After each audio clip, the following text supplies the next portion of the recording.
So you guys were in Chico last week.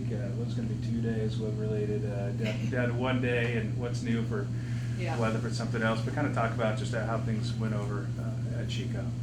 Yeah, things went really well. Like you said, the 2-day meet was changed last minute into a 1-day format because of some pretty poor weather on Friday, lots of rain and wind.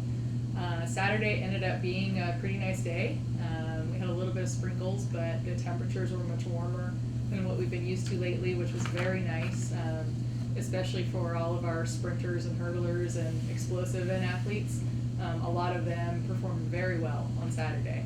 I think a lot of them had big breakthroughs with their sprint times, finally dropping, and I think it's just indicative of, we're in the time of the year where their performances start to peak. We start to get a little bit better weather, and our training tapers a little bit, and they should be feeling a little more fresh going into these April meets. So, As we near conference championships, nationals, is this the time for your team if they want, to get that? Is now kind of like go time for them? Now is go time. It's just the time of the year where a lot of the other schools in the nation, they start to put up bigger marks as well. On the West Coast, we have one of the longer outdoor seasons, so we have a longer time frame to be able to put up these marks.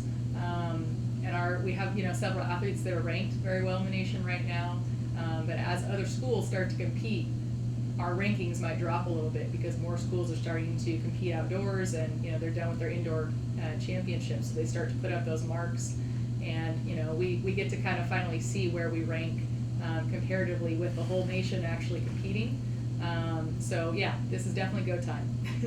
What are you expecting down in, that was a Turlock you guys are at this week? What are you expecting down there? Yeah, so we have a couple meets this week. We have our 3 decathletes down in Turlock at a multis competition. For them, they're young, they're freshmen and sophomores, so they're not necessarily trying to compete at the national level yet. They're just learning. Every single meet they have is a new opportunity to continue improving their overall point score. For most of them, this will be their second time ever completing a decathlon. So it's just another learning chance for them, and they're working on trying to get their points high enough to be competitive, at our conference championships in May. After Turlock, we're heading over to UC Davis, where the rest of the team will be competing, with a traditional non-multi track. There's something else. It was the men that was ranked 16th last week.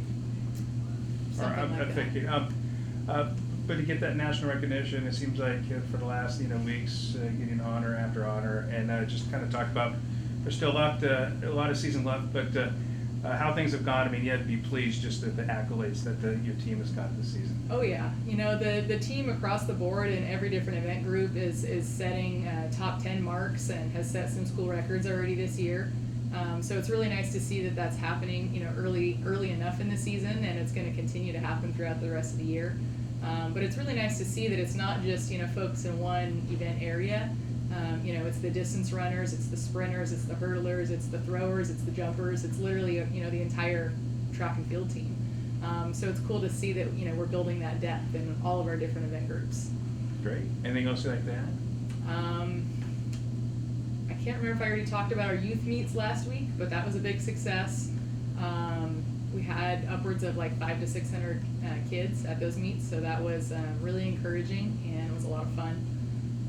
But yeah, we're in April now, so it's kind of our focal time, to peak for the track and field athletes. So I'm just really excited for these next few weeks.